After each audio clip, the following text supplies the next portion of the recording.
Yeah. Kuna watu walitulea bila kelele, bila kujulikana sana, lakini moyo wao ni dhahabu. Baby, hii ni kwa ajili yako. Yeah.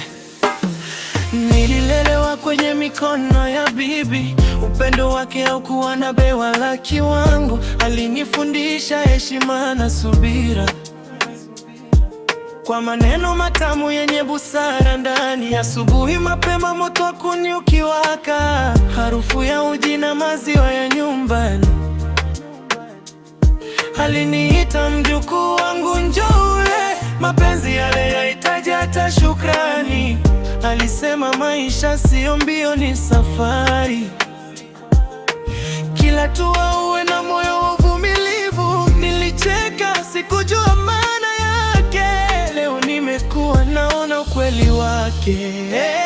Mikono ya bibi ilinilea kwa upendo. Kila jeraha alifuta kwa maneno. Alikuwa mama, rafiki na mwalimu. Sitamsahau hata nipite wapi duniani. Mikono ya bibi ilinijenga ndani, akanipa dira ya maisha yangu. Leo nikiwa mbali namkumbuka sana, baraka zake zipo juu yangu. Mikono ya bibi ilijenga ndani, akanipa dira ya maisha yangu. Leo nikiwa mbali namkumbuka sana, baraka zake zipo juu yangu.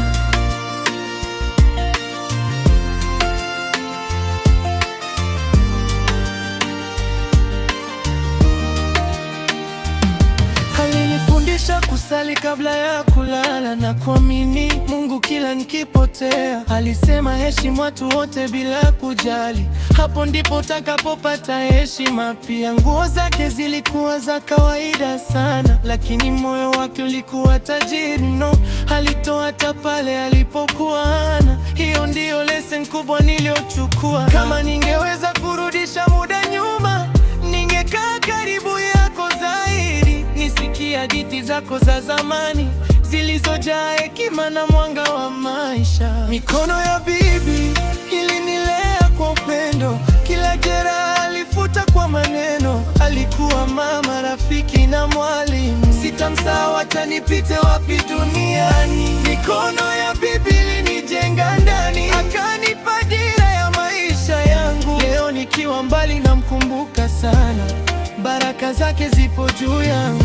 Mikono ya bibi ilinijenga ndani, akanipa dira ya maisha yangu. Leo nikiwa mbali namkumbuka sana, baraka zake zipo juu yangu. Kwa bibi wote waliolewa wajukuu kwa moyo safi, hata kama tusemi mara nyingi, tunawapenda sana milele.